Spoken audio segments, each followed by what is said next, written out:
Eu aí para vocês, não, né? Pelo jeito.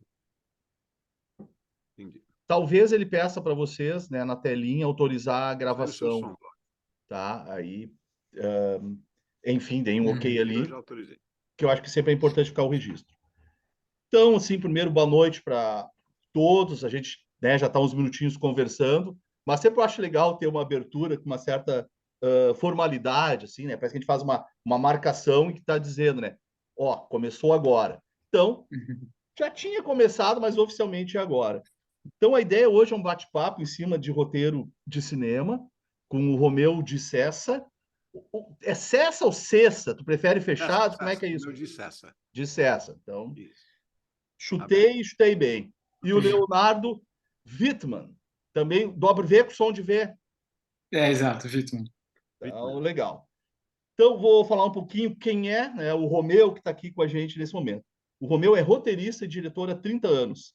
Teve 2 peças encenadas. Em TV já escreveu roteiros para o programa Você Decide e Vida ao Vivo da Rede Globo. Em TV fechada, assina os roteiros das séries Destino Lua de Mel, Ciência em Casa e Copa do Caos. Em cinema, ganhou 8 prêmios com o curta Atmo, entre eles Kikito de melhor filme. Colaborou na elaboração do longa Confia em Mim e assina o roteiro da animação Minhocas.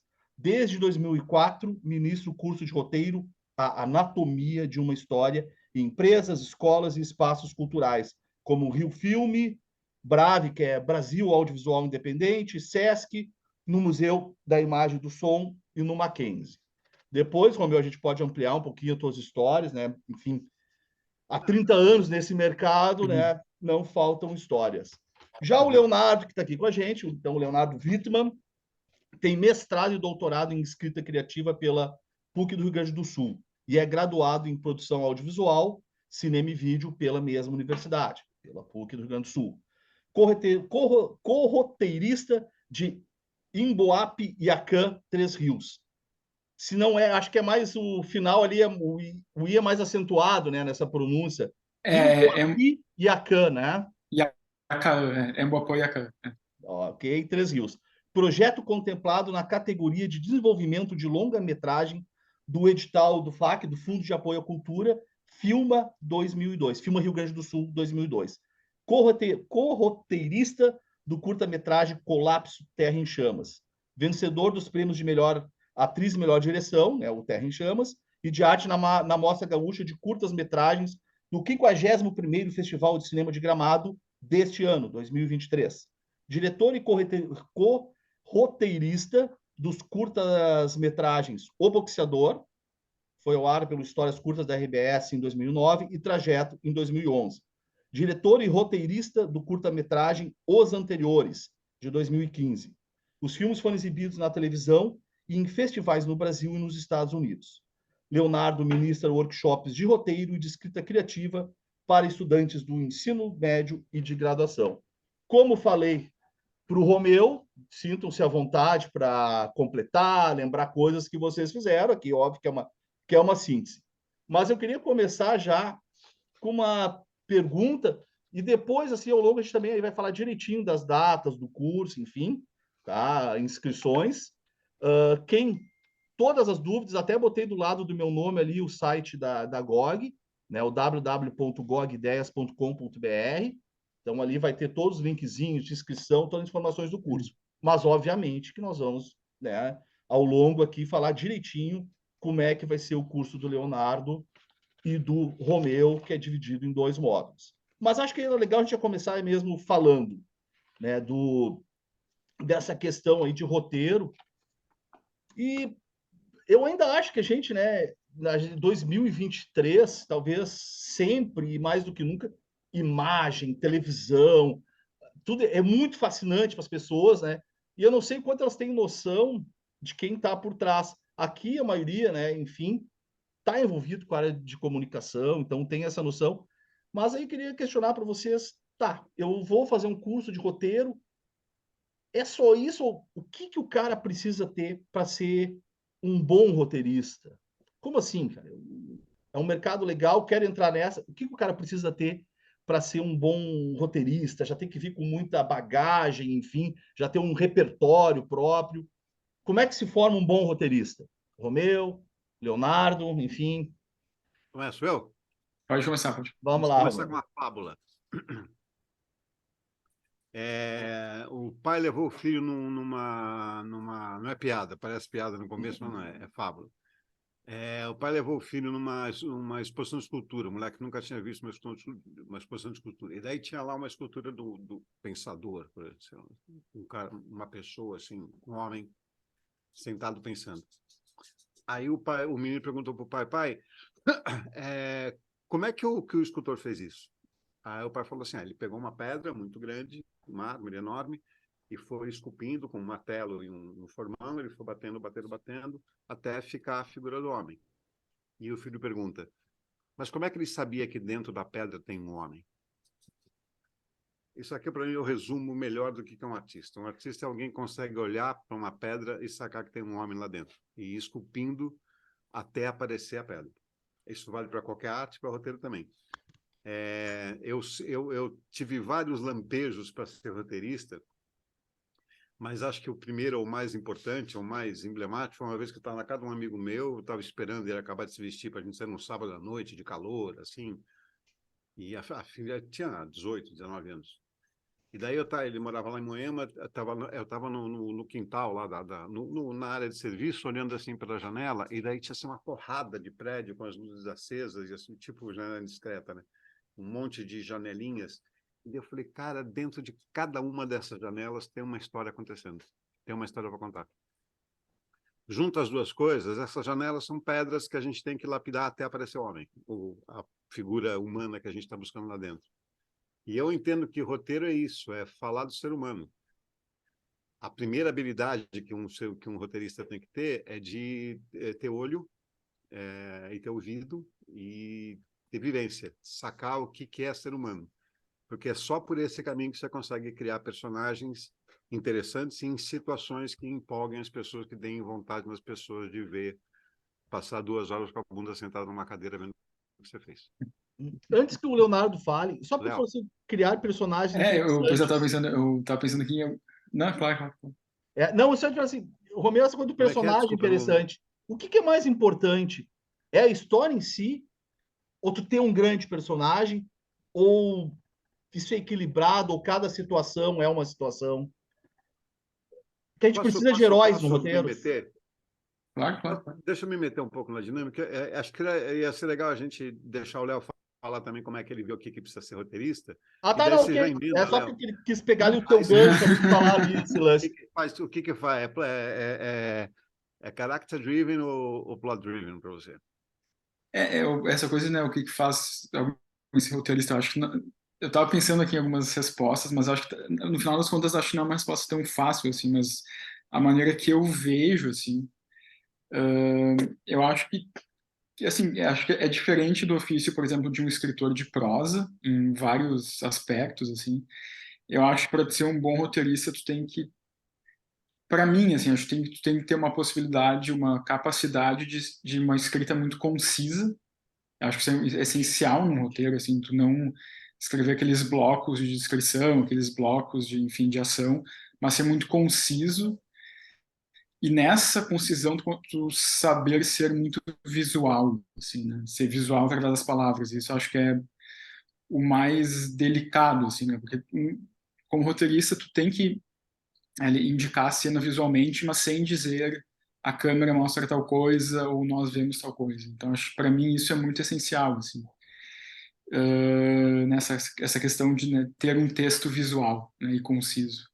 E acho que e a questão acho que da leitura muito assim também, né? Eu acho que isso cada vez eu percebo que é muito eu ouço muitas pessoas dizendo para ser um bom roteirista tem que ler muitos roteiros e assistir muitos filmes, com certeza, mas eu acho que às vezes eu pego alguns roteiros para ler e eu sinto que falta um pouco de uma leitura mais literária, assim, mais prosa mesmo, que eu acho que isso acaba ensinando muito como desenvolver uma história, assim, acho que isso, enfim, para mim são esses elementos, assim, sendo bem resumido, assim. O Romeu contou um pouco a história, né, de quando ele se descobriu, assim, meio como roteirista. E tu, Léo, quando é que tu... Cara, esse é o meu negócio. Quando é que te deu esse start, assim?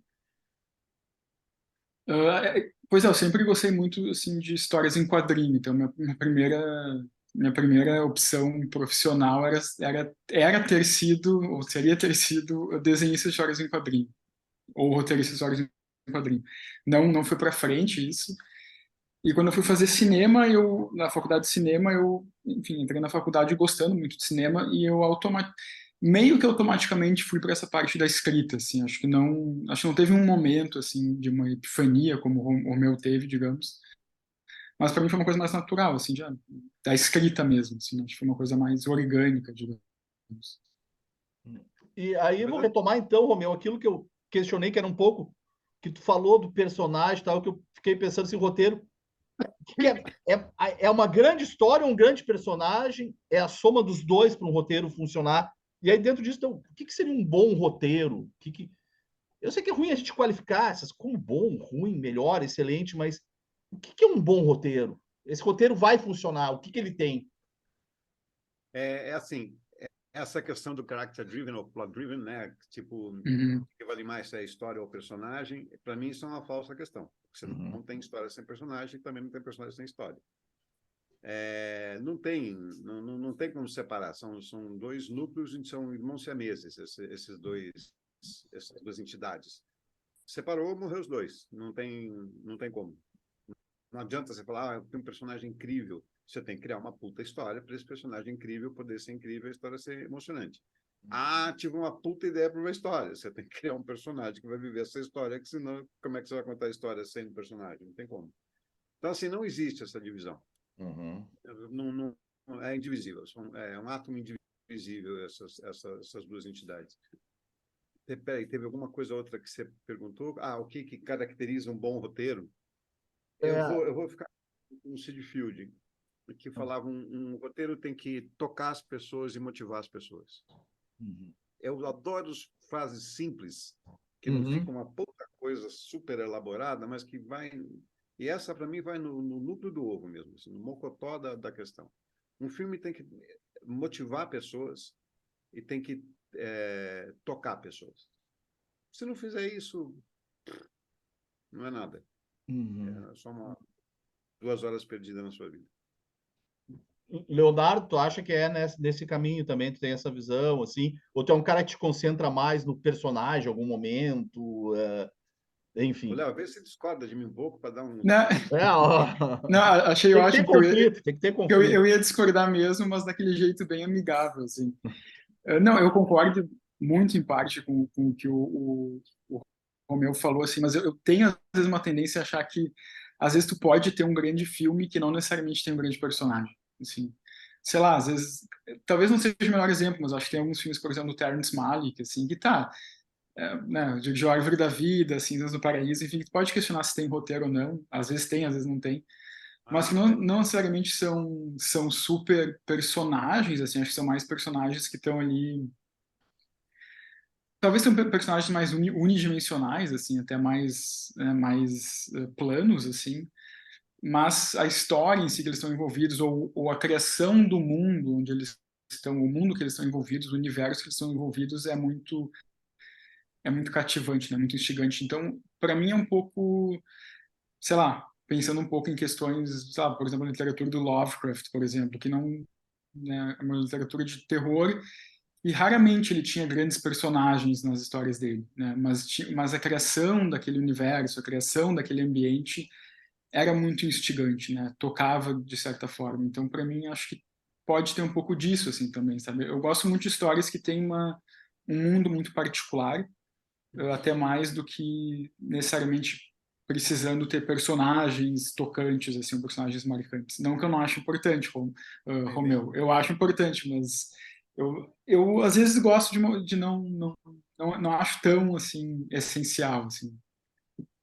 Eu tenho uma coisa para mim, assim, eu me acostumei com a minha ideia, acabei nem falando dela aqui, que eu acho que isso é importante. Eu tenho uma coisa assim, eu entendo que arte é uma coisa que só tem sentido se ela alcançar o grande público, se ela for para o público.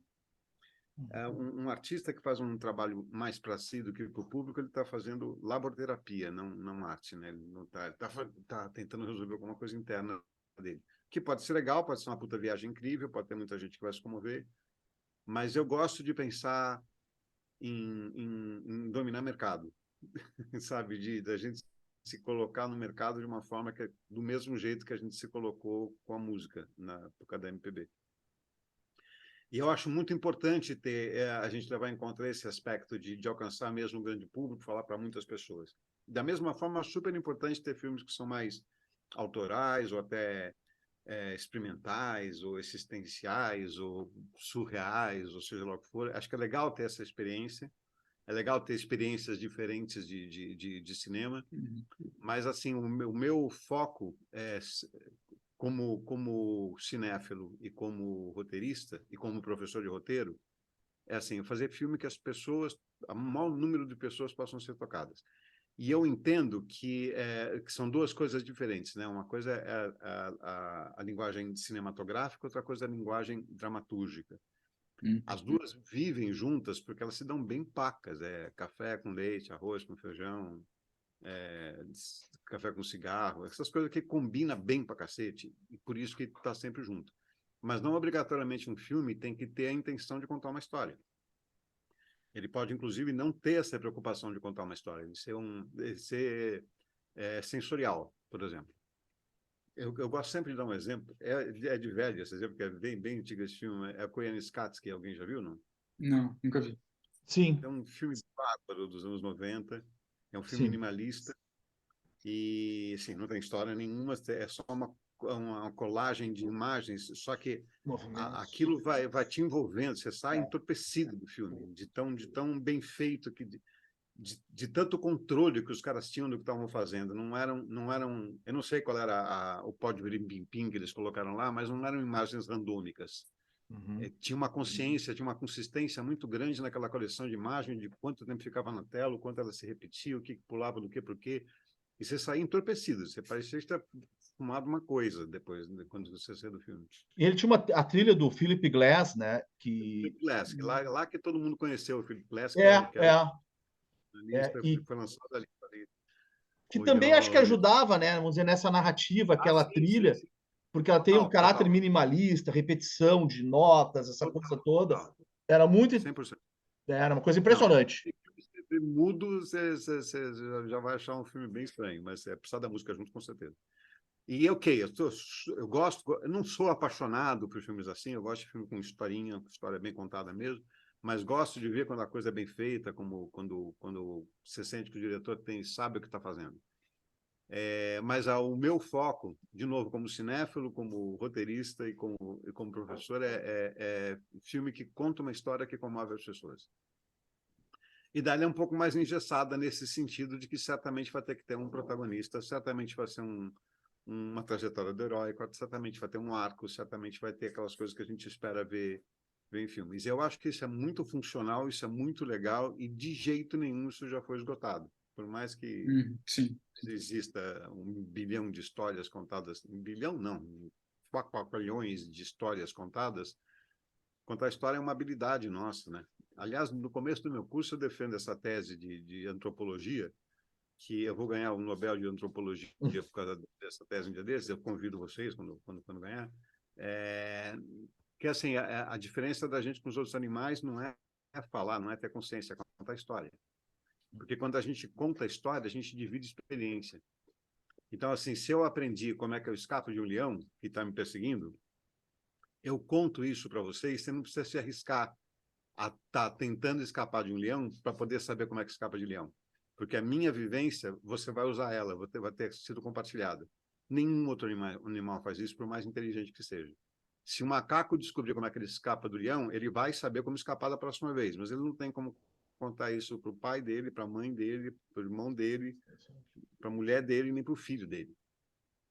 E isso dá um handicap para a gente que deixa a competição com os outros animais desequilibrada e meio covarde até. Essa é a nossa grande habilidade, é saber contar a história. Esse é o grande plot twist da história da humanidade. Foi o dia que alguém sentou do lado da fogueira e começou a compartilhar a história um com o outro. Me perdi, agora não sei mais por que eu estou falando isso. Vou voltar um pouquinho contigo. Quando tu fala assim, do se colocar no mercado, tu não vive um conflito assim, com a liberdade de criação, porque o se colocar no mercado, tu não tem que abrir mão da tua criação, no sentido de, enfim, ser comercial, vamos dizer. Também não acho que seja a palavra mais adequada, mas ou não, tu consegue, vamos dizer, ter essa. Cara, eu consigo circular bem no mercado, me realizando, tendo essa liberdade de criação. Porque o que o mercado quer, né? Quer dizer, como é que é esse conflito tu administra, Romeu? Quer, ninguém sabe. Alguém assistiu o filme 1941? Quem é Ninguém o ouviu diretor? falar. Nunca ninguém ouviu falar em 1941. É de um rapaz chamado, como é que era o nome dele? Steven Spielberg. Vocês já ouviram falar nesse Sim, sim, 1941, um filme do Spielberg que flopou sim. enormemente. O maior fracasso da história dele. Ficou de Se o 25 Spielberg, anos atrás, faz se bastante. o Spielberg não sabe que filme vai fazer sucesso, como é que você quer que eu saiba? É. O cara só fez sucesso a vida inteira. Se ele não sabe, como é que eu vou saber? A gente não sabe. E é muito legal que a gente não saiba. É muito bom que a gente não saiba, porque isso obriga a gente a ser sempre criativo. Agora, ser criativo não significa abrir mão de uma estrutura. A estrutura está lá e ela é super funcional. E não fica tudo igual porque está com uma certa estrutura. Eu estou começando a dar meu curso aqui agora. Ô, Léo, aí um pouquinho, senão...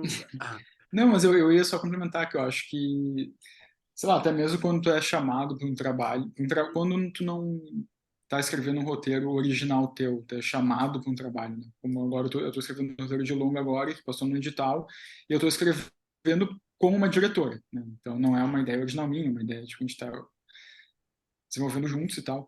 Mas eu acho que por mais que às vezes sejam temas ou histórias que tu não conheça tanto, como um pouco o meu caso nesse roteiro, eu acho que sempre vai ter espaço para tu colocar alguma coisa tua, sabe? Eu acho que sempre, Nossa, ou sempre. se tiver, claro, eu também, assim, eu acho que às vezes isso também é muito uma questão de diálogo, né?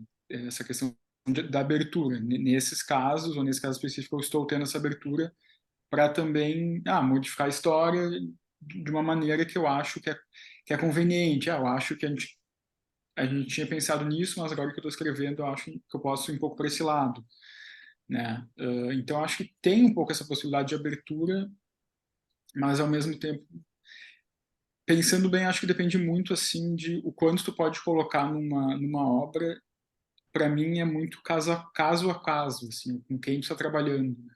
Por que tu está trabalhando, né? Com qual intuito, assim. É, É. é assim, primeiro de tudo, eu falaria a sua frase ao contrário, que você falou que às vezes dá para a gente colocar um pouco da gente no roteiro. Eu diria ao contrário, acho que não tem como você escrever um roteiro sem botar alguma coisa sua. Eu digo mais Cara, depende do. vai estar lá. Depende do quanto tu pode interferir, acho um pouco isso que eu quis Exato. dizer, assim. Exato. Mas eu digo o seguinte, é que limitação não me incomoda. Uhum. Limitação, acho que eu tenho pena são dos músicos. Eles fazem todas as músicas deles com 7 notas só. Uhum. Isso é limitação. Uhum. Mozart e El Chan usam 7 notas musicais, com algumas variações dentro de uma escala, mas são 7 notas que eles têm. Só isso, mais nada. E você vai dizer que todas as músicas que Mozart é igual ao Chan? Não, né? Você não vai falar isso, eu tenho certeza, não vou nem perguntar para não te ofender. Não tem importância ter limitação. A limitação, na verdade, ela empurra. Tem uma coisa que o Chico Buarque uma vez falou numa entrevista, que perguntaram para ele disso assim, quando acabou a censura, né? Como é que porque o barato dos caras naquela época era fazer músicas que passassem pela censura sem os censores perceber os recados que estavam sendo dados. Isso é uma puta limitação também. Uhum. E na verdade o que o Chico falou é que essa pressão ajudava na criação.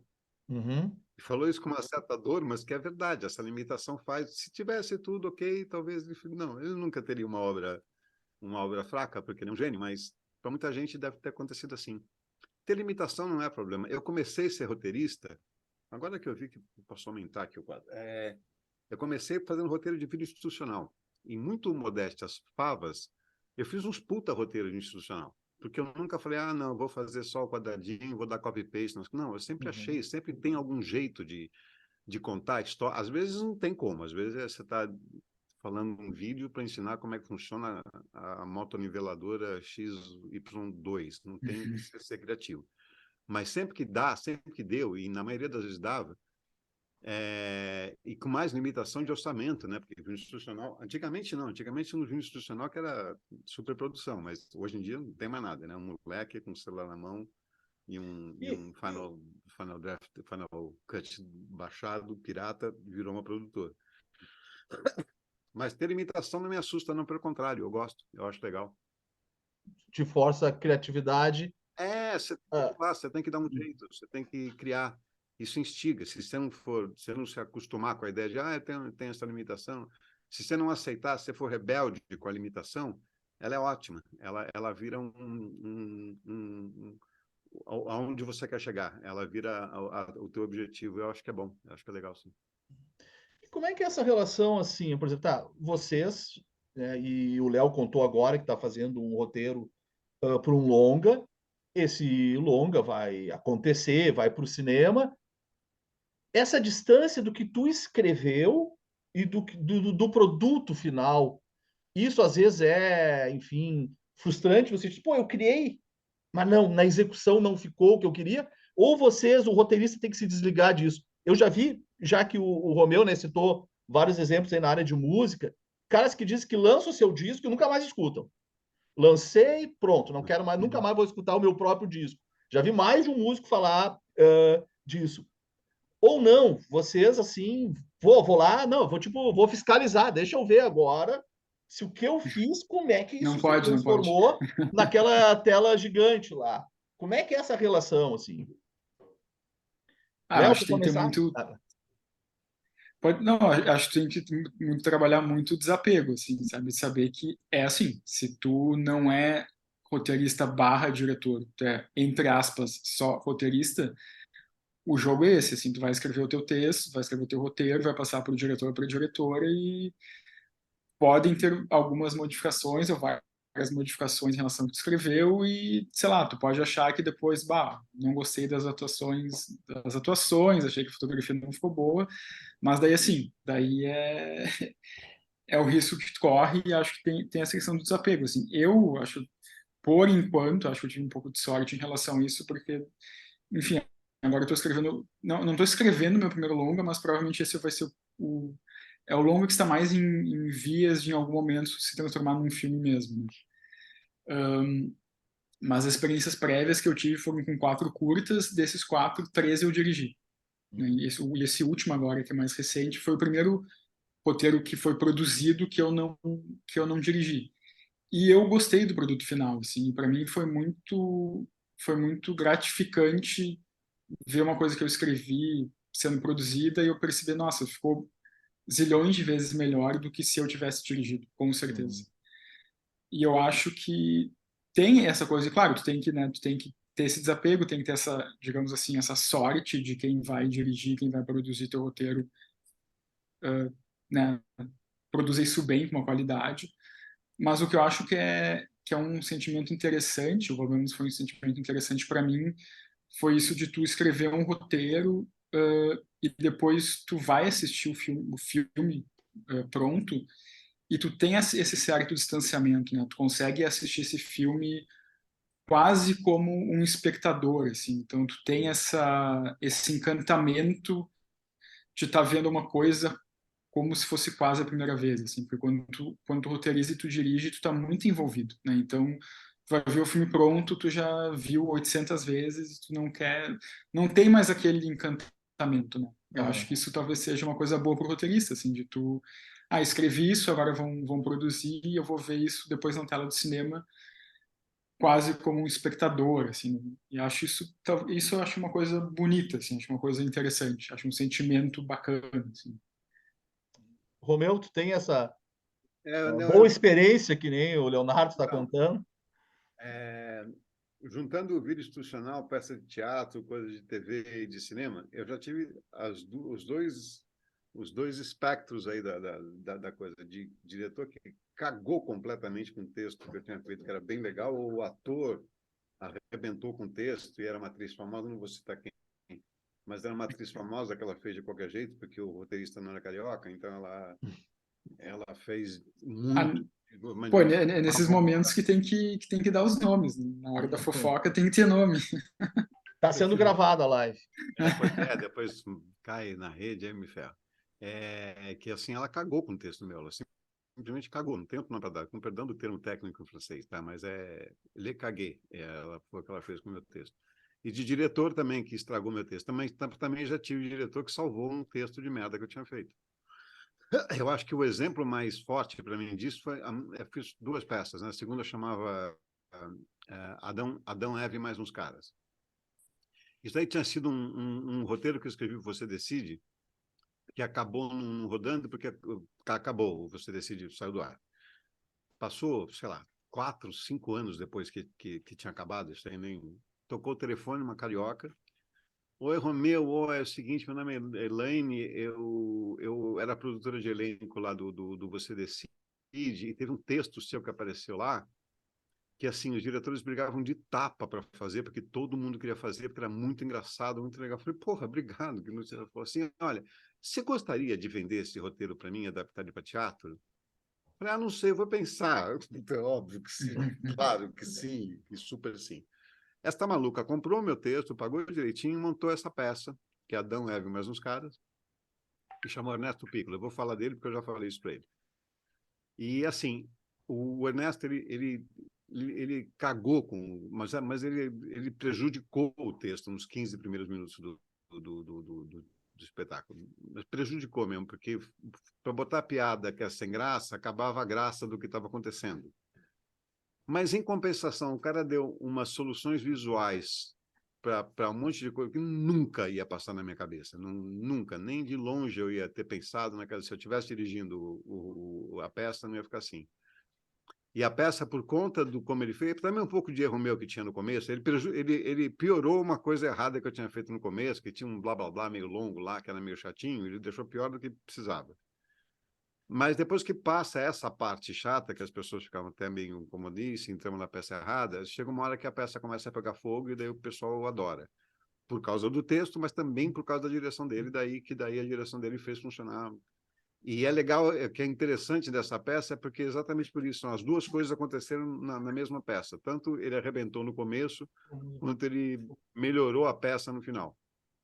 E tu considera... A vida é assim, simples assim, a vida é assim mesmo, não tem como. Eu até tinha anotado para mim, tinha botado assim, né? Roteiro excelente igual a filme excelente, para brincar com essa história, assim. Ou não, né? Um roteiro ruim pode se transformar no bom filme Não, e não vice-versa, né? pode. Isso eu não acredito. Um roteiro ruim não Não vai ter um diretor. consegue. Não, isso eu nunca vi. Vou ver alguém conseguiu. Pode ser que um tenha conseguido entre 100 milhões que não conseguiram. Mas também não quer dizer nada. Não... Diziam que o Hitchcock era meio que craque em transformar roteiros ruins em bons filmes, né? Mas não sei, é de se analisar, é de se analisar.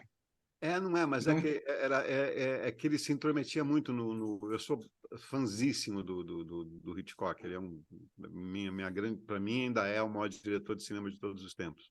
Eu li algumas coisas dele, tem um livro do Truffaut, da entrevista que ele fez com o Truffaut, que eu li 2 vezes e meia, 2 vezes inteiro, Gosto bastante. mais algumas coisas. E, na verdade, o que dá para sacar do que ele fazia é que ele se intrometia muito no roteiro, e pegava o roteiro como quando estava do jeito que ele já queria filmar. Então, assim, mesmo se tivesse, acho eu, né, que mesmo se tivesse alguma cagada no roteiro, ele já sabia como é que ele ia resolver depois e resolveu super bem.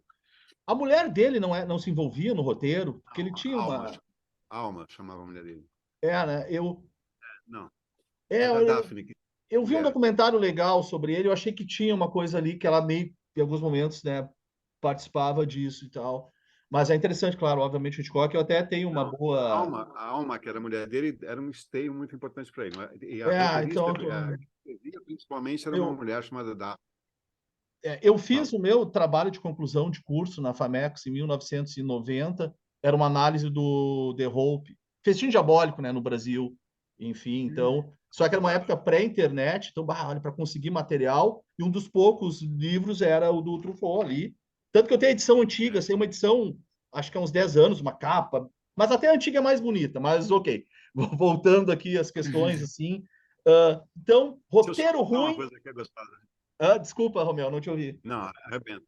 Eu só contar uma coisa que é gostosa. Deu uma sorte, um amigo meu, ele foi, há muitos anos atrás, ele foi para Nova York e ele trouxe para mim uma coletânea de 10 filmes mudos do Hitchcock. Então, por causa disso, por causa de outras coisas, o Hitchcock fez 54 filmes, eu assisti 45 dos 54 filmes que ele viu. Assim, você pega essa época inglesa, da época de É a cinema, fase inglesa inicial. os filmes são muito ruins, cara, são muito ruins. Mas mesmo no pior filme deles, tem ali 3 ou 4 sequências que você olha e você fala, meu Deus do céu, o que é isso aqui no meio, que é só onde um gênio teria feito. E foi isso que o Selznick viu nele, né? Que foi quem trouxe ele para Hollywood, né? Foi o produtor, que era um grande produtor da época. Porque realmente, assim, os filmes, você pega os filmes inteiros deles dessa época inglesa, eles são muito fracos, são muito ruins. Mas sempre tem uma pincelada ali no meio que é só um gênio que daria. E daí acho que o Selznick pensou, peraí, vamos ver o que esse cara faz com todo o staff hollywoodiano atrás dele. E deu. Já que tu falou em Hollywood, essa greve aí dos roteiristas de Hollywood, que acho que se estende por mais de 100 dias, enfim, por salários mais justos, melhores condições de trabalho, né?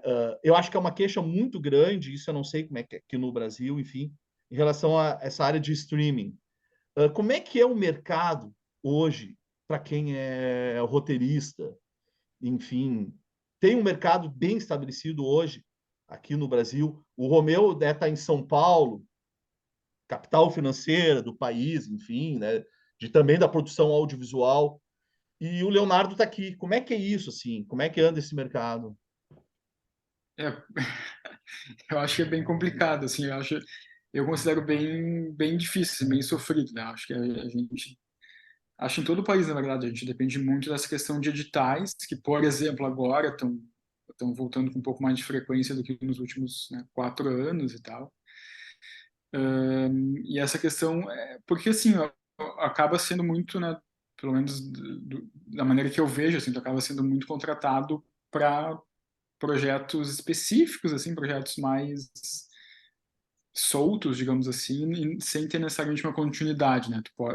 Enfim, que é um pouco também assim, ou um pouco não, mas acho que é muito também o que a gente vê nos Estados Unidos, né? Porque acho que muitas vezes a gente tem um pouco essa coisa de Hollywood, roteiristas de Hollywood, eles devem ganhar muito bem e todos devem ser super, né, estabilizados, estáveis, com uma carreira estável, e na verdade não, eu acho que tem muitas coisas em comum com como é aqui, com como é lá, assim, guardando as proporções, né? Então é muito isso de tipo, tu passou no edital, agora tu pode escrever esse roteiro porque tu vai ganhar dinheiro para escrever esse roteiro. Ou tu vai, sei lá, a Amazon Prime aqui no Brasil vai te chamar para escrever alguma coisa, mas é aquilo de tipo, tu tem esse trabalho agora, depois não sabe, né? Eu acho que enfim, o Romeu deve saber isso melhor, porque ele é de São Paulo, já trabalhou com a Globo e tal, mas a própria Globo, né? Eu acho que durante muito tempo tinha essa coisa, né, dos autores da Globo, de terem contratos super longos, e agora a gente está vendo até isso, assim, meio que ruindo um pouco nessa coisa de, né, tu é chamado, tu é contratado para um trabalho, né? Então é bem... Uma É instável, né? uberização Instável. dos roteiristas, quase. Ótimo, ótimo, acho um ótimo termo, assim, uberização, né? Uberização dos roteiristas, assim, acho que é muito isso, assim, né? A própria greve nos Estados Unidos é muito em relação também a royalties, né? De tipo, de uma série faz muito sucesso no streaming, o estúdio ganha uma montanha de dinheiro e o roteirista, né, acaba não lucrando com o sucesso dessa série porque ele ganhou X para escrever esses episódios, né? E, enfim, tem toda a questão da inteligência artificial, etc, etc. Mas agora eu já estou meio que me estendendo, assim, mas acho que é isso, assim, eu acho que é bem delicado, assim, né, ser roteirista, assim, né, ou trabalhar com isso no Brasil e no mundo, eu diria. É o seguinte, eu sou velho, como vocês devem ter notado já. Aliás, eu queria aproveitar para falar que o Marshall Schroeder é meu ex-aluno, já fez meu curso. E Legal. nem a mãe dele consegue falar o sobrenome que ele tem, porque nem quem é do sul dá conta desse sobrenome aí. É Márcio Schroeder. Qualquer coisa assim, ele já vai. Nem o pai, a mãe dele não sabe falar isso aí. Isso é papo furado. Olha a quantidade de consoantes que tem esse nome aí. Bom, você fez 2 vezes no meu curso já, 1,5 pelo menos, né? 2, uma só. Legal. Tá indo para a terceira, então. Não, acho que você fez 2. Ele vai para a terceira agora, então. Vai, daqui a pouco. Bom, e é um aluno aplicado, o Márcio. O que eu ia falar? Primeiro, Mercado. vocês são os puta bebê chorão, que vocês não têm ideia como é que era o mercado há 30 anos atrás, quando eu comecei. Porque era um deserto, não tinha absolutamente nada fora da Globo. Nada, nada, nada, nada. O que tinha era edital que você fazia, alguma coisinha aqui, outra lá, e acabou. Não tinha para onde correr. Não tinha nenhuma possibilidade. E, na verdade, assim, durante muitos anos, desde o cinema novo até há 10 anos atrás, o roteiro era uma bobagem lá que tem lá no filme, na cabeça das pessoas. Uma vez eu estava em Brasília e estava o Júlio Bressani falando, e ele falou para um monte de alunos, um monte de jovens que estavam começando, ele falou assim, o roteiro é um instrumento de controle do produtor sobre o diretor. É isso que é roteiro. Na cabeça dele, roteiro era isso. E eu acho isso temeroso. Por quê? O problema não é o Glauber Rocha. O Glauber era um gênio, isso não há a menor dúvida disso. O problema são os filhotes do Glauber Rocha, que não eram gênios como ele, mas tentavam ter uma ideia na cabeça, uma câmera na mão, e um resultado era uma bosta na tela. Isso não passava disso. Durante muitos anos, a ideia de roteiro, ser roteirista, tinha 10 roteiristas. Fora da Globo, tinham eu e mais 9 caras que podiam preencher a ficha no hotel. O que você faz? Roteirista. Porque não tinha, simplesmente não existia este mercado. De uns 10 anos para cá, ou 15, sei lá, deu um boom, assim, todo mundo virou roteirista. E daí tem moleque de 25 anos que nunca escreveu nada e dá aula de roteiro. Também essa parte eu acho super bacana, que os caras acham que eles leram aqui, então pronto, eu já estou pronto para dar curso. Mas tudo bem, legal, todo mundo tem que tentar fazer seu curso do mesmo jeito. Então, assim, o que tem hoje em dia, independente se é uberizado ou não é uberizado, hoje tem mercado para uberizar. Há 30 anos atrás não tinha nada para ser uberizado. Então, eu acho que é um passo que a gente está dando para frente. Não, eu concordo. Eu concordo que é um passo, assim. Não, eu concordo. Tá bem melhor do que já foi um tempo atrás, mas mesmo assim acho que ainda tem aquele... Está melhor, mas não é aquele melhor que nos impede de dizer, ó, ainda tem que melhorar bastante, assim. Mas é que o dia que a gente chegar à conclusão que não tem que melhorar nada é porque acabou a atividade. Entendeu? Você vai ter que melhorar alguma coisa. Então a gente tem que melhorar, é certo. Claro, claro. Em relação a essa coisa das greves dos americanos, depois que eu fui em algumas palestras, eu vi algumas coisas de como é que funcionam as coisas lá, por inveja, eu prefiro nem saber o que vai acontecer lá. Porque é outro mundo, é outro planeta, é outra configuração, é outra constelação familiar que tem lá, sabe? É um outro papo que não tem nada a ver com a gente. Por exemplo, tem um sindicato, e o sindicato, quando um roteirista está sem trabalho, o sindicato dá uma mesada para ele poder sobreviver enquanto ele não tem trabalho. O dia que o cara falou isso, eu comecei a chorar sem parar, tivendo que me tirar da sala, porque é um negócio assim que é completamente absurdo. Absurdo para a nossa realidade. Mas é assim que funciona lá. E os caras ganham mal lá, quando os caras ganham mal lá, eles ganham $250 mil no ano. Isso é quando eles ganharam muito mal. Foi péssimo, esse ano foi muito ruim, porque não deu para comprar uma casa em Beverly Hills ainda. Mas daí eu discordo um pouco. É que eu acho que isso... Legal, eu estava querendo era isso, Léo, que você discordasse mais. É que isso eu acho que a gente está meio... Tá, ele ganhou $250 mil por ano, e daí tá, e foi um ano ruim, mas isso é que a gente tem um pouco essa tendência, acho, e daí a gente está pegando, nesse caso, a gente está pegando meio que a nata da nata, assim, quase. Porque tem muita gente nos Estados Unidos assim, que é aquela coisa, o cara, sei lá, trabalha com TI, por exemplo, no dia a dia dele. Pegou e vendeu, isso eu ouvi um norte-americano me contando uma vez, o cara pegou e vendeu 2 roteiros. Mora em Los Angeles, vendeu 2 roteiros. E o cara falou, eu vendi 2 roteiros, mas eu não vou largar meu emprego de TI porque eu não sei quando é que vai ser a próxima vez que eu vou vender um roteiro, se é que eu vou vender, se é que, sei lá o que, entendeu? Então, tipo, é um pouco isso, assim, acho que essa coisa que a gente tem aqui, né, que a gente também fala muito aqui no Brasil, para ser roteirista, tu também tem que fazer uma coisa simultânea, tem outros trabalhos simultaneamente. No que você é roteirista ou você trabalha? É mais ou menos isso, a pergunta é essa. Não é isso que eu quero dizer, não é isso que eu quero dizer, mas...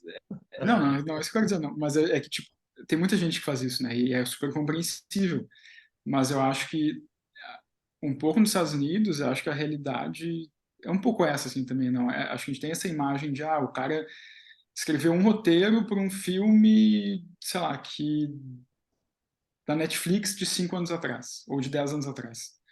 Não necessariamente esse cara, ele vai conseguir viver como roteirista. Claro que a gente quer que isso aconteça, mas não é assim, da maneira que eu percebo, acho que não é esse mercado tão estável como a gente às vezes fantasia, assim, Não, claro, a gente acabou não discordando tanto. Eu ainda estou contando com você para a gente ter discordâncias um pouco mais violentas.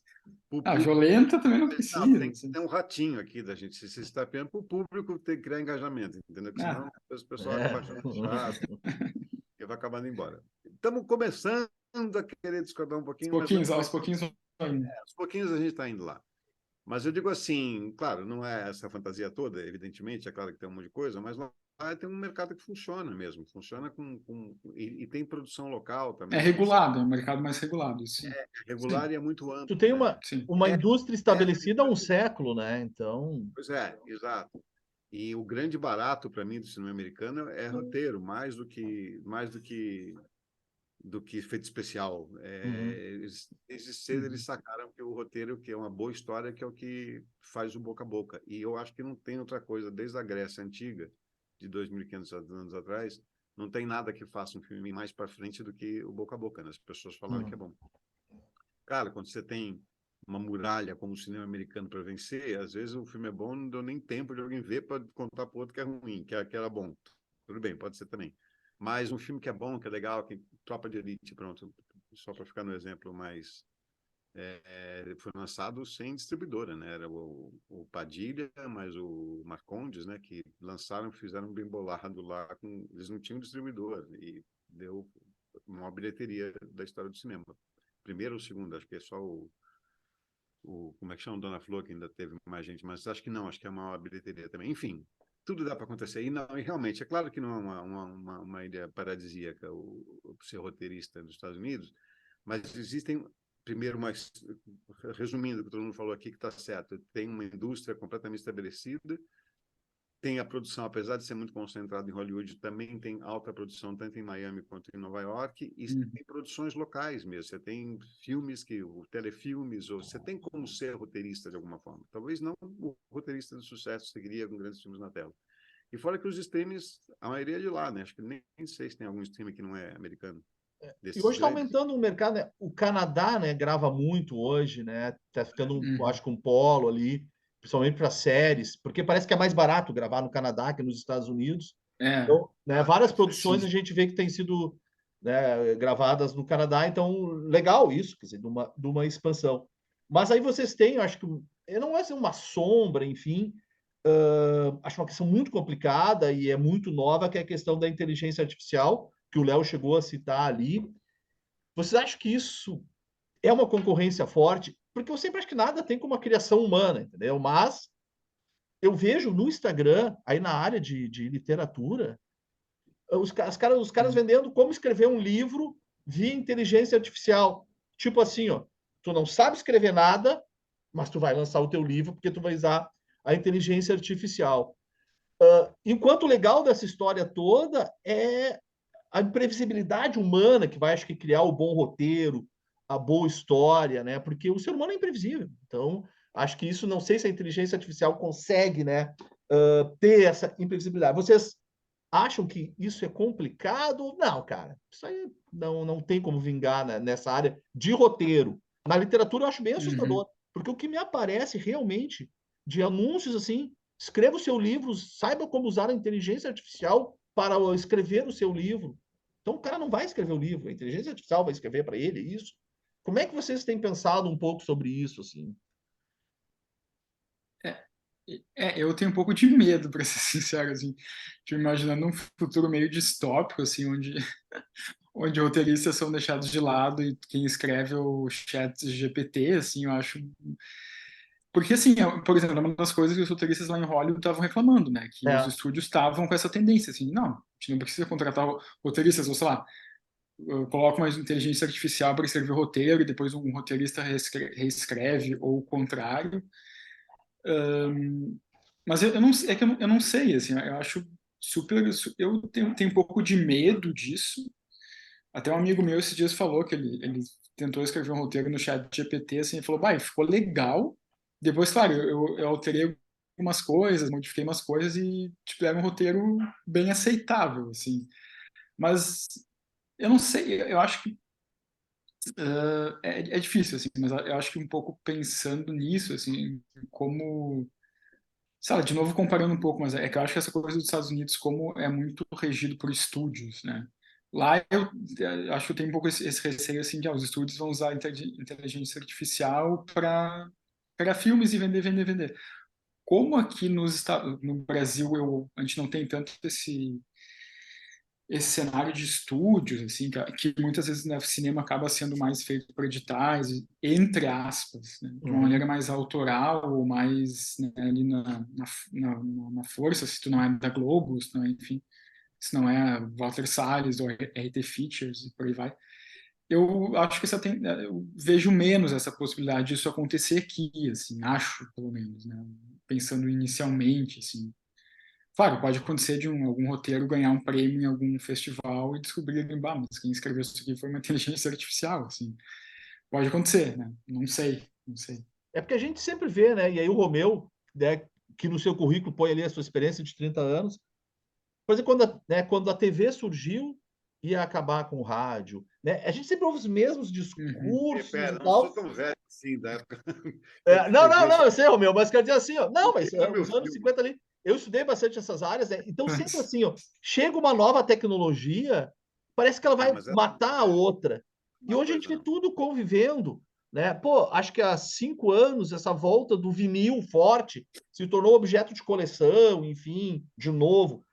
E acho que o Romeu deve ter visto. Teve outro momento assim, não algo, não digo parecido com a inteligência artificial, mas que, pô, que assustou os roteiristas, porque cara, a criação é uma questão, é uma coisa humana.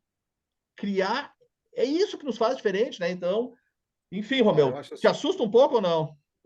sim, mas assim, a minha sorte é estar com 64 anos, porque daqui a 10 anos esse negócio vai ser um grande problema. E daqui a 10 anos eu vou estar com 74, 75, ou me dei bem ou morri, então tanto faz. Meu problema foram os militares lá na década de 70. Esses eu encarei. Essa coisa do chat GPT, quem chegar agora que se vire com esse problema, cada um com os seus problemas, que senão problema de vocês. é problema de Da vocês, não é meu, próxima nem geração. filho tenho, eu não tenho por que me preocupar com essas coisas, então paciência. Filosoficamente, eu acho um terror isso, eu acho uma coisa bem complicada mesmo, até porque no longo prazo, nem no longuíssimo, mas no longo prazo, porque o chat GPT não inventa nada. Ele só faz uma compilação de textos que já existem e pega, sei lá o que ele faz com aquilo lá, chacoalha tudo e sai um texto. E é capaz de ser texto. Mas vai chegar uma hora que não vai ter mais novidade, porque tudo vai ser uma coisa requentada de algumas coisas que já foram feitas juntas. Eu acho que filme de ação pode ser perfeitamente bem feito no chat GPT. Não vejo nenhum problema nisso, não. Infelizmente, não tem. Uma comédia eu já acho bem mais difícil, porque comédia você tem que surpreender. Você tem que fazer a coisa. E essa surpresa, saber avaliar o que vai dar surpresa, vai ter um dia que vai ter algoritmo que vai saber se uma piada é engraçada ou não, e se vai saber que isso vai ter. Daqui a 100 ou 50 ou 20 anos vai ter. Mas para agora isso é uma coisa que a gente não precisa se preocupar mesmo, não. E eu acho assim, tem a mão humana que ela faz a diferença inteira na inovação e na surpresa e na capacidade e na sensibilidade de sacar o que uma coisa pode funcionar ou não.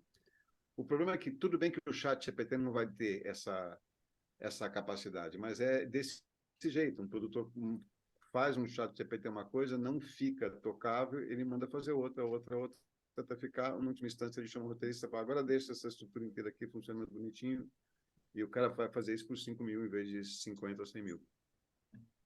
Então, acho A que é um gente, problema, sim. Mas é um problema que não é meu, eu quero que essa molecada se dane. Eu encarei Erasmo Dias, bicho, não estou devendo mais nada para ninguém, né? Percebemos que o Romeu não gosta de filmes de ação, inclusive. De quê? De filmes de ação. Não, gosto, super gosto. Eu, não é meu, não, eu gostava mais quando era moleque, mas até vejo filme de ação, Velozes e Furiosos, porque eu gosto de ver car chasing, os carros pulando, Sim. sou menino, né? Então, só que eu adoro ver essas bobagens. Super me divirto, não tenho nada contra, não. Mas no filme de ação, realmente, a história, eu falo isso de brincadeira, mas um pouco de verdade. Tem três tipos de filme que não é tão necessário você estar tão apegado à estrutura da história, são o filme de ação, porque, claro que se tiver uma história boa, fica mais envolvente, mas se tiver um monte de explosão legal também, todo mundo vai curtir. Comédia, que sim, certamente fica muito mais legal se você tem uma história muito bem estruturada, que te envolve, que você... mas também, dizia Chico Anísio, só tem dois tipos de humor, o engraçado ou sem graça. Se você faz um filme que tem um monte de cena que é engraçada pra cacete, todo mundo sai morrendo de rir, com dor no estômago de rir, dane-se a história. E filme pornográfico também não precisa ter roteiro, porque o que importa são as cenas de ação, vamos dizer assim, se é que vocês estão me entendendo. Mas então, assim, dentro dessa lógica, os filmes de ação, eles sobrevivem sem ter... Você pega esses filmes de ação, é tudo a mesma coisa, é tudo nêmesis, é tudo vingança, é tudo movido porque filme de luta... Onde é que faz filme de luta? Em Hong Kong. Todos, bicho, todos, assim, matou o irmão e daí tá vingando a morte do irmão, porque matou o pai, porque matou... tudo é a mesma coisa. Eles fazem chat GPT há 40 anos entre si. Mas a diferença é que alguém está sendo pago, um ser humano está sendo Bom, pago pois para é. escrever, né? Se pegar Pobre roteirista. A gente daqui a pouquinho vai fechar 1 hora, então quero passar para falar um pouquinho do curso. Mas antes disso, já que você falou assim, né, de fórmulas e filmes de ação são sempre a mesma coisa, vocês notam isso? Assim, eu quero dizer assim, ó, para mim, eu vejo muita gente sempre citando, né, o Campbell com a jornada do herói, que se o cara seguir os 12 passos da jornada do herói, que enfim, que o Campbell lança isso em 1949, né? O roteiro vai dar certo, o filme vai dar certo, né? Como é que é essa coisa de fórmula pronta? Quando vocês vão fazer um roteiro, tem muito dessa fórmula pronta, porque, ou não, cara, vocês, não, peraí, é o meu trabalho, é uma questão autoral, e aí, para a gente depois entrar um pouquinho no curso, também eu vejo, como falei antes, né, essa coisa, de repente todo mundo só usava uma palavra, storytelling. Se falava em publicidade, não, a gente não vende mais o produto em si, a gente embala, então, o comercial, né, vai seguir um conceito de storytelling que mal o produto aparece. Tá, mas alguém fez esse roteiro lá atrás. Tem isso, as coisas assim de muito na moda, as coisas morrem, ou seja, o Campbell é um cara aplicável hoje, não é? O que vocês pensam assim sobre essas fórmulas prontas, né? Quer começar, Romeu? A inteligência artificial do passado, botar numa grade e fazer. Não, é que é muito complexo esse papo, não vai dar para a gente esgotar ele aqui, não. Uhum. Em primeiro lugar, o Campbell não é um bom exemplo. O Campbell era um cara que fazia uma análise antropológica e psicológica e historiográfica do que acontecia na Grécia naqueles tempos todos, com filosofia. Ele é bastante inatingível. Eu tentei ler o livro dele lá, o Herói de Mil Faces, umas 3 ou 4 vezes, desisti porque não é para mim, não consigo acompanhar.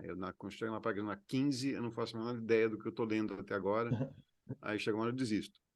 Ele não serve muito para roteiro, da mesma forma que o Aristóteles, por mais que ele tenha estabelecido um monte de coisa super importante, ele também não é tão acessível. E o livro dele é bem fininho, tem uns 70 páginas, o Poética, né, que é o que mais fala da divisão dos 3 lados, mas também não é inteligível.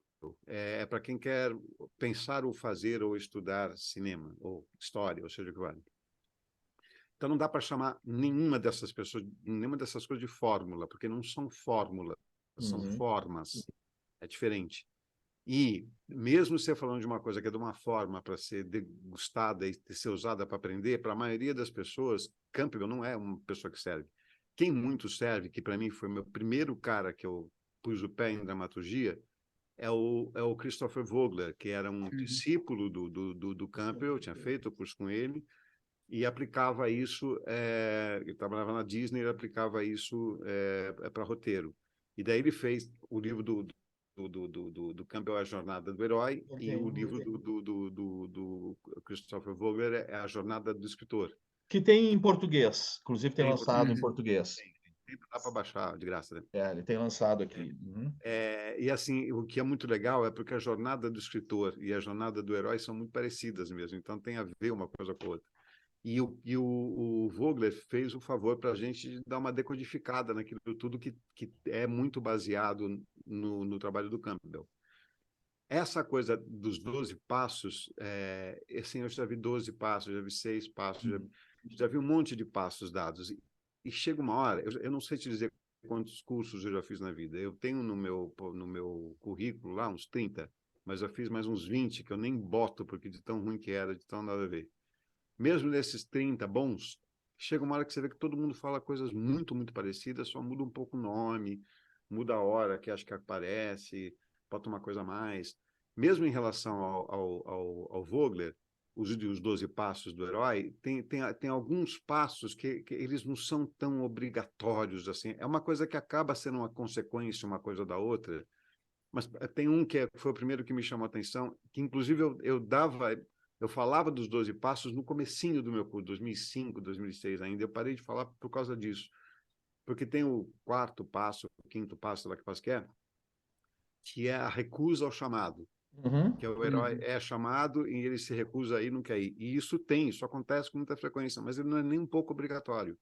Tem um monte de filme que você vê que não tem a recusa do chamado e que não faz a menor diferença. Ou se tem, é um cisquinho tão sem graça que não dá nem para você apontar o dedo e falar. Então, assim, acho que tem uma compilação desses caras todos, de todos esses caras que já pensaram, e que, assim, não são fórmulas. Isso não é uma fórmula. Uhum.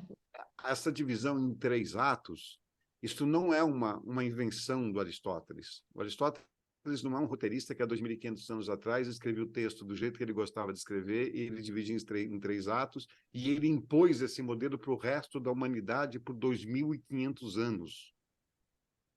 Puta, se ele fez isso, quando você precisar de um exemplo de um cara fodão, Aristóteles, não pensa 2 vezes, porque o cara mandou na dramaturgia do mundo inteiro há 2 milênios e meio. Isso não é uma coisa que ele inventou. Essa estrutura que a gente usa para contar a história, ela é assim que a gente faz e sempre fez. Esses teóricos, eles detectaram como é que é essa estrutura. Eles não criaram, eles decodificaram essa estrutura. Não é uma criação de ninguém, por isso que não é uma fórmula. É a forma como a gente conta a história naturalmente. Por que a gente conta a história assim, desse jeito, nesse formato, nessa sequência? Pode ser uma questão meramente cultural, porque há 25 mil anos a gente começou a contar assim, a história foi dando certo, um foi influenciando o outro, ou pode ser alguma coisa fisiológica. O cérebro precisa botar primeiro o primeiro ato com o setup inteiro, depois entender qual é o ponto de virada da coisa, depois entender o que tem no segundo ato e depois escrever a resolução. Não sei, pode ser que o cérebro precise disso. Não dá para afirmar, nem estou defendendo. Meu Nobel de antropologia não vai ser por conta dessa teoria, porque eu não sei dizer qual é a resposta. E meio que tanto faz, porque assim, mesmo se for uma coisa atávica, ou se for uma coisa cultural, ou se for uma coisa fisiológica, é assim que a gente conta a história. Existe uma expectativa de quem está ouvindo a história de recebê-la em certo formato. Você então tem que entregar sempre nesse formato? Não. Desde que você saiba o que está fazendo, você entrega no formato que você quiser. Você inverte as coisas, você faz de outro jeito, tanto faz. Mas você tem que primeiro... Meu curso é baseado num PPT. São 550 slides que eu dou. O último slide que eu dou, dando spoiler aqui do meu curso, o último slide diz o seguinte: revolucione o quanto você quiser, mas antes de revolucionar, coma o clássico com farinha. Uhum. Depois que você dominou essa estrutura, aí você faz o que você quiser com ela. Agora, a pessoa não quer nem saber o que é essa estrutura e começa a fazer uma coisa que ele acha que é autoral, aí não é conversa de molecada, só é brincadeira só. Que pode ter umas cenas boas, mas não passa disso. Eu concordo em boa parte, assim, acho que... Tá merda, Léo. Cara, não dá para contar contigo, cara. Eu já vi. Concordar em boa parte não é que eu concorde com tudo, mas eu acho que, assim, eu acho que eu tenho tendência a concordar um pouco mais com o Cláudio nesse momento, porque eu já li A Jornada do Escritor, já li o Story do Maqui e tal, e eu acho que esses livros, eles são importantes, mas eu acho que eles têm uma pegada muito de tipo... Eu acho que eles são talvez formulaicos, ou talvez mais digamos assim, uma vibe meio fórmula. É isso que você precisa para escrever direitinho. Uhum. Eu acho eles às vezes muito, muito metódicos, assim, e me incomoda um pouco, assim, né? Eu acho que o livro do Maqui, assim, por exemplo, eu acho meio... Eu li uma vez, assim, eu pessoalmente acho meio insuportável, assim, porque eu acho muito, muito metódico, muito formulaico. Mas, por exemplo, tem outro livro que eu gosto muito, que é o Roteiro de Cinema e Televisão, do Flávio de Campos, que foi, durante muito tempo, professor da Globo, de dramaturgia, de roteiro, que eu acho um livro bem mais aberto, assim, né? Bem mais livre, digamos assim, e acho esse um livro muito bom de roteiro. Mas eu concordo com o Romeu quando ele diz, assim, que essas estruturas, assim, de três atos e, né, sei lá, começo, meio e fim, nananana, clímax, eu acho que isso, de fato, assim, é uma coisa que está muito internalizada também na gente, né? Então, provavelmente, se tu não tem uma experiência com manuais de roteiro, ou experiência com roteiro, se tu vai, vou tentar escrever um roteiro de curta-metragem, eu imagino que de uma forma ou de outra tu vai estar usando esses três atos, porque eles estão internalizados na nossa cultura, na nossa mente, etc e tal. Uhum. Mas eu também acho que é importante, assim, tu ler esses livros mais famosos e básicos, não básicos no bom sentido, assim, né? Uhum. Básicos, tipo, né, de uma formação necessária, para, assim, acho para escolher mesmo, né? O quanto disso tu vai usar, o quanto tu não vai usar, o quanto disso tu vai internalizar e o quanto... isso eu não acho que precise, né? O Romeu falou da questão, da estrutura ali do Vogler, a recusa do herói ao chamado, né, para aventura. Pode ter na tua história, pode não ter, né? O teu clima, o teu herói no final do filme não necessariamente precisa ter um super aprendizado. Ele não precisa se transformar em uma outra pessoa, digamos assim. Não, mas nem Pode ser isso. uma coisa mais, né? Ele tem uma leve transformação, isso já é o suficiente, né? Por uma história já ser interessante. Então acho que é isso, assim. Acho que também tem muito disso que está internalizado, assim. Sim. E acho que cada um tem que meio que trabalhar ou escolher isso da maneira que tem mais a ver com o seu estilo, de certa Essa é a forma. parte certa. Essa é a parte puta merda. Agora estou eu concordando com você. Olha que sem graça, agora ficou Pois sem é. graça de vez. Essa é a parte mais importante. É, ser bom professor é uma locução adverbial transitiva, direta. Se é bom professor para alguém, se não é bom professor indiretamente para qualquer pessoa. Vai ter gente que vai aprender melhor pensando de um jeito, vai ter gente que vai aprender melhor pensando de outro. E por isso que Uhum. aliás, eu contei o primeiro slide do meu curso, vou contar o último slide, vou contar o primeiro agora, que é: este pode ser seu primeiro curso, mas não deve ser o último. Faça quantos cursos você puder. Eu li o livro do Maqui 2 vezes, em oposição a você. Eu fiz os 2 cursos dele, essa sorte de morar em São Paulo, você tem essas possibilidades aqui. Eu fiz os 2 cursos dele, o Story e o Gender. O Gender eu não curti muito, mas a história acho meio fundamental. E o Sid Field, eu vou contar uma historinha breve. O Sid Field, assim, a primeira vez que eu ouvi falar de Sid Field, como é que era a receita de bolo dele, eu falei, puta, é um americano idiota achando que tem uma receita de bolo para fazer filme. E desconsiderei. Aí, de tanto ouvir falar do tal do Sid Field, eu falei, deixa eu ler o livro dele. Aí eu peguei, li o livro dele, o manual, e falei, olha, é uma receita de bolo, mas é uma boa receita de bolo. Foi a sensação que eu fiquei. Aí, em 98, eu fiz um curso de um mês dele no Rio de Janeiro, com o Sid Field. E lá eu vi a luz. E lá foi exatamente um momento em que eu falei, não, pera um pouquinho, ele não está falando, ele não está dando uma receita, ele está mostrando como é. E foi uma coisa que foi uma epifania para mim mesmo. Foi uma coisa que falou assim, nossa, mas é isso. É assim que acontece. E assim, eu virei daí o embaixador do Sid Field aqui no Brasil. Tanto que depois eu era de uma entidade, a ABD. Depois eu fiz mais uns 2 ou 3, uns 2 cursos dele, do Sid Field de novo. Não é que a gente ficou amigo, não ficamos amigos, mas a gente trocava e-mail, falava algumas coisas assim, sei lá, conversava um pouquinho de vez em quando. Aí, quando eu estava na BD, eu organizei um simpósio de roteiros, falando de roteiro, e o Sid Field estava no Brasil. E aí eu fui na MPA e eu consegui convencer os caras de dar uma palestra gratuita do Sid Field só para roteiristas, que eu organizei no MIS.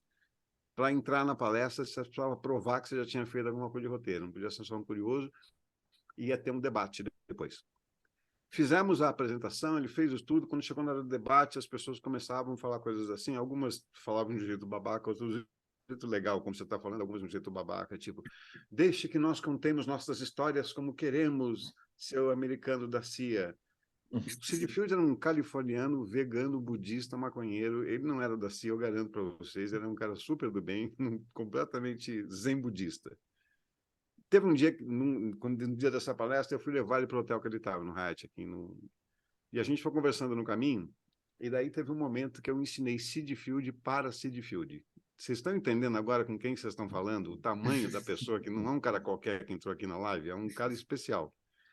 Nessa ida, a gente começou a conversar exatamente sobre isso, essa rejeição que as pessoas têm do trabalho dele, e ele falou que na França ele é chamado Le Petit Diable, ele chamado de tão assim, horroroso que era. E com aquele jeito zen budista dele, ele falou, eu não entendo por que as pessoas ficam tão bravas comigo, porque a única coisa que eu faço é ensinar as pessoas a escrever um bom roteiro. Aí eu falei, não, Cid, você está errado. Você não ensina as pessoas a escrever um bom roteiro, você ensina para as pessoas como os bons roteiros são escritos. E ele concordou. Eu ensinei Sid Field para Sid Field. Pronto. Carteirada maior do que essa, eu não sou capaz de... O Romeu, ele é um best-seller nas universidades. Se tu pegar bibliografia básica de aulas de audiovisual, tá sempre o Sid Field lá. Tanto é que o livro dele no Brasil, pô, olha, agora tem uma edição com uma capa, acho que bem colorida, aí, acho que de uns 5 anos para cá e tudo, tá sempre rodando. Assim, gente, nós temos, né, que encerrar aqui. Tá bom, Queria que vocês falassem do curso, começa dia 5, lembrando, né, que no gogideias.com.br tem todas as explicações, valores, links, está tudo ali. Mas vocês têm uma organização assim. Romeu, abre o curso com 2 aulas semanais, sempre online, e depois passa a bola para o Leonardo. O que é a tua parte, Romeu? Tá, eu me inscrevo no teu curso, o que eu vou aprender contigo lá? Escrever roteiro. É assim, Eu vou realmente, então vou cobrar aqui, porque o título é ambicioso do curso, né? A escrita cinematográfica desvendada. Eu vou ter essa descoberta lá? Não. Isso eu não falei. Isso aí foi a GOG. Isso aí foi a GOG que criou esse Culpa do título. André. Mas é um bom título, O título não é meu, não. Eu me elogio só até um certo ponto. Depois tem uma hora que eu fico meio sem graça. Eu não me elogio tanto assim, não. Mas esse papo de desvendar, ninguém desvenda porra nenhuma. Você desvendar, você tem que ter calo na mão. Você tem que ver muita gente, ler muita coisa, ver muito filme, ser cinéfilo. Ninguém vai te desvendar tudo, uma pessoa só, não tem como. E assim, eu costumo dizer que meu curso tem que ser visto como se fosse um curso do Senac de técnico em roteiro. É isso que é meu curso. Estou mentindo, Márcio? Legal.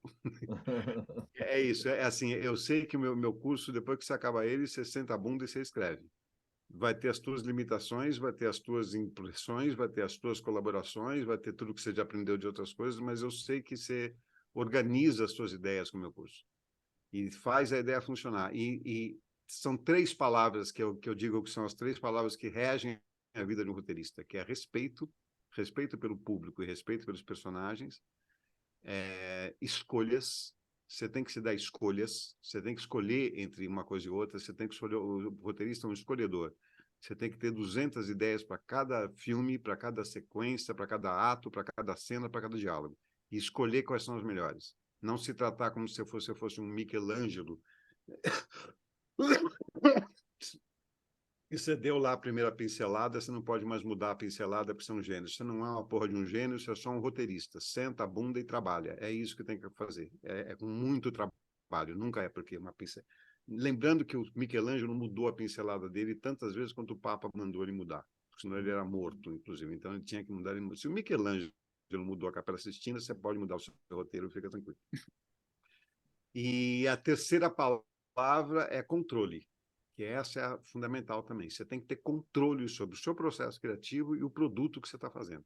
Você tem que saber o que você está fazendo. O roteiro vai para onde ele quiser e você tem que acompanhar e saber para onde é que ele está indo e fazer ele ir para o lado que ele está pedindo para você. Falo também uma coisa que eu acho que é legal de falar, que assim, quem manda não é, o autor não é, o roteirista, ele não é dono da história, ele é autor da história. Não é ele que decide nada, quem decide é a história, e é uma relação abusiva e vertical. Quem manda é a história e a gente obedece, ponto final. Não tem... É nisso que eu acredito. E eu acho que eu dou as ferramentas que a pessoa precisa para poder criar alguma coisa. Estou mentindo, Márcio? Não, vou falar isso sempre todo. Dar as ferramentas para a pessoa fazer o que ela precisa fazer. Sentar a bunda e escrever e do melhor jeito que eu posso, e tento ser o mais abrangente possível para mim, com exemplos. São 40 trechos de filmes. Isso que tu faz uma análise dos filmes, cena a cena. Não, são 2 filmes que a gente analisa inteiro de cabo a rabo no final do filme. Não sei se nesse aqui são de 7 dias, ou se 7 dias é um filme só, são 8, são 2 filmes que a gente analisa de cabo a rabo. E durante o curso tem, então o que é um plot point? Isso aqui, essa aqui é o plot point desse filme. O que é a fraqueza moral? Isso aqui, isso aqui é a fraqueza moral desse filme, assim por diante. Em todas não, né? Mas tem 40 episódios que são importantes do arco inteiro da dramaturgia, que eu ilustro e filmes de tudo quanto é tipo, filme papo cabeça, filme pipoca, filme novo, filme velho, tanto faz. E você sabe do meu curso Valente, senta a bunda e escreve, que é o que importa na minha vida, só isso. Depois, o segundo módulo, então, é contigo, Leonardo. Como é que tu vai trabalhar esse segundo módulo?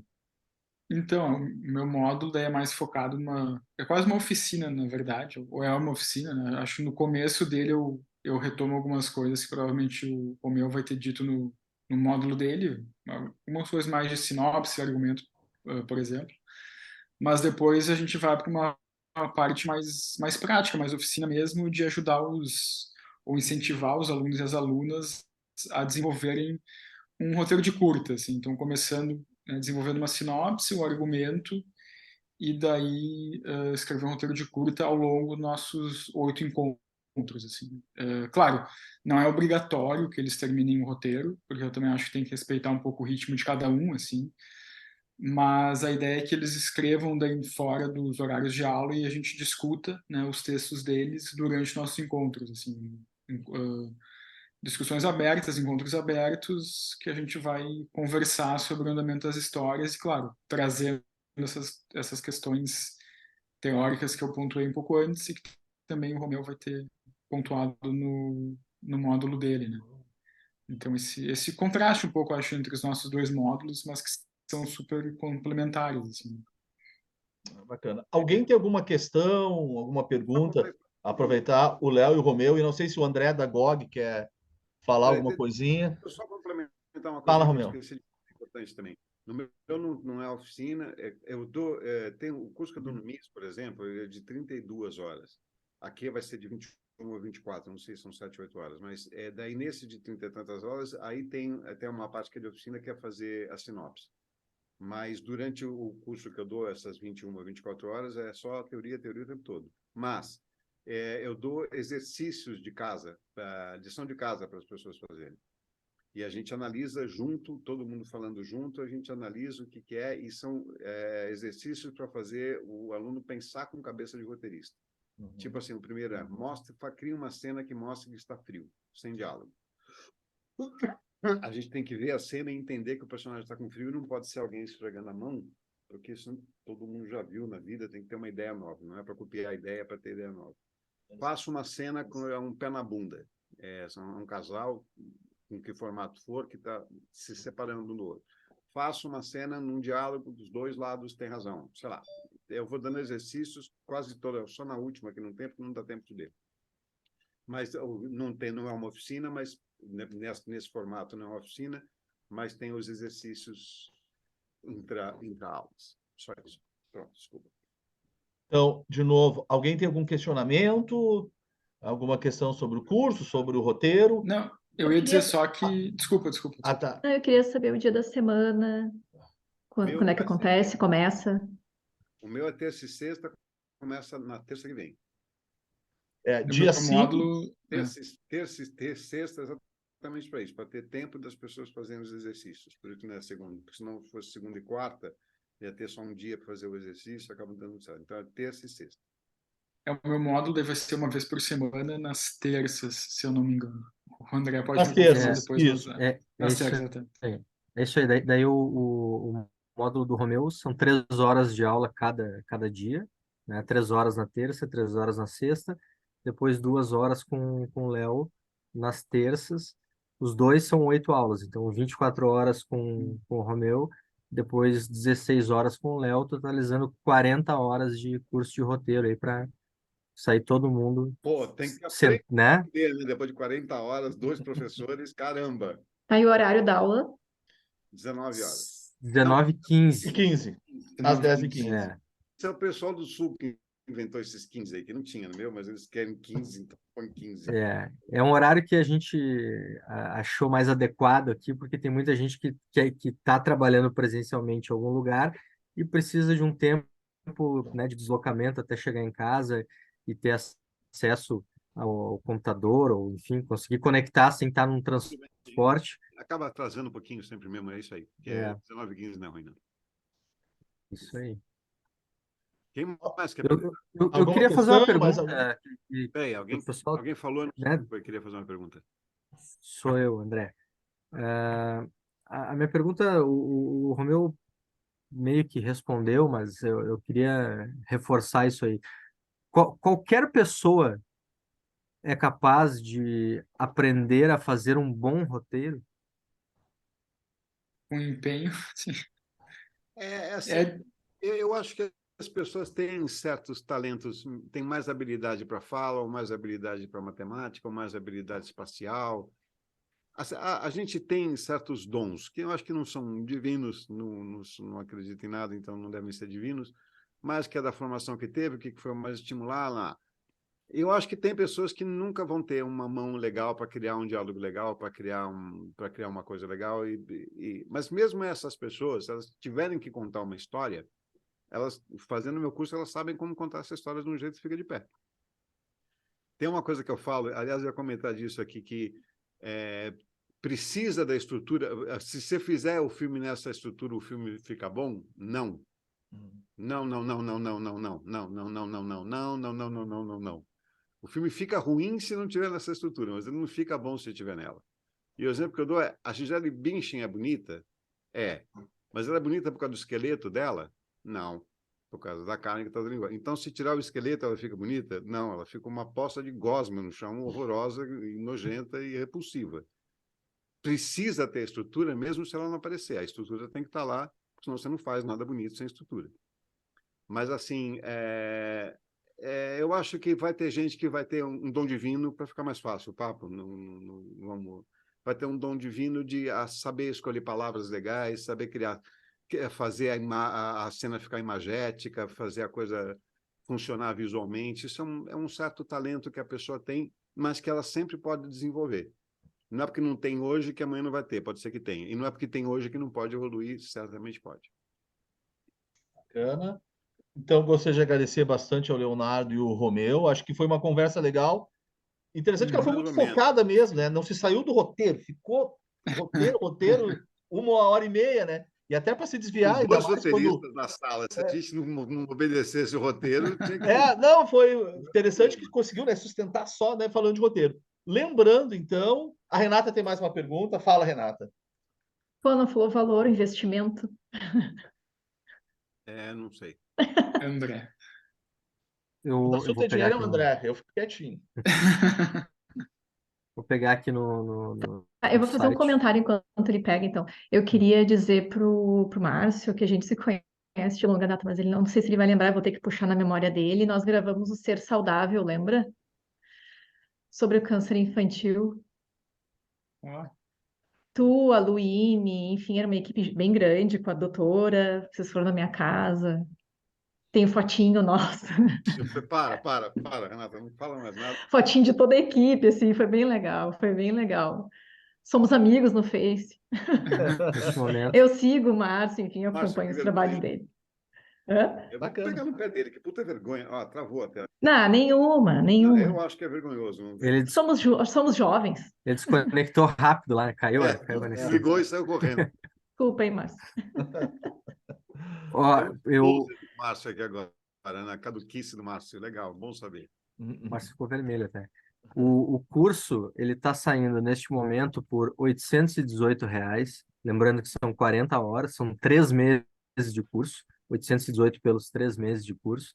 E isso é só até amanhã, porque a partir de sexta-feira passa para R$ 899. Lembrando, de novo, que é só entrar lá no www.gogideias.com.br, que tem tudo ali, essas Isso aí. diferenças de valor, vai até quando, enfim, como paga, dá para parcelar, todas essas questões está bem claro ali mesmo no site da É, GOG, nas redes sociais da GOG também, né, André? a gente utiliza o Simpla, né? E o Simpla tem a facilidade de permitir um parcelamento aí em 12 vezes. Então, Isso é fica legal. muito facilitado aí, fica barbado. Que eu vi que GOG pôs aqui uma foto minha com o Sid Field. Uhum. Não, é porque eu fui pesquisar. Enquanto vocês falavam algumas coisas, eu ia dando um Google aqui procurando. E aí, quando a gente coloca o nome do Seed Field, já aparece a tua foto ali, Romulo. É Você mesmo? tá né, O- nos Ó, trend topics aparece a foto ali Peraí, já. eu vou colocar, se vocês não se incomodarem, eu vou colocar aqui o vídeo com os comentários dos alunos. Aqui, o link aqui Deixa eu ver aqui, eu tenho que. Claro. Tá aceitando o link, não? Tá para compartilhar. Aqui a. Não, mas é que ninguém vai ver agora, tem 10 minutos de vídeo. Eu queria deixar o link se alguém Ah, quiser tá. ver. Então deixa no chatzinho ali. Eu estou tentando, mas não está indo. Acho que. Bom, eu estou dando Ele tá aberto para todos aqui. É que talvez link ele não admita. Deixa eu ver. Espera um pouquinho só. Espera 2 segundinhos. Deixa eu fazer de um outro jeito, ver se dá certo. Espera aí, 2 segundinhos.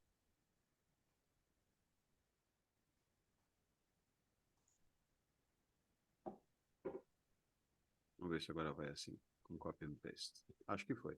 Foi. Foi. Então, vou dar um tempinho ali para quem quiser copiar ali, tá? Então, mais uma vez, então, agradeço ao Leonardo e ao Romeu. A ideia também, a gente gravou aqui a live, depois disponibilizar pela GOG, enfim. Eu acho que sempre é bacana, né? Quando a gente foca num assunto, consegue conversar. E óbvio que teria muito além do que a gente falou, porque, enfim, né? O assunto e a gente nem se a gente começasse a citar roteiros de filmes que deram certo, errado, ia mais 6 horas aqui, né? Mas acho que foi legal o foco. Então, lembrando ali, gogideias.com.br. Boa noite para todos, agradeço, né, aos professores, ao André, todos os convidados aí que vieram prestigiar um pouquinho esse bate-papo. Até mais, Beleza, gente. Muito Boa obrigado. noite. Muito obrigado. Legal te ver de novo, Boa Márcio. noite. Feito, boa noite. Tchau, tchau. Boa noite. Tchau, Até. tchau, gente.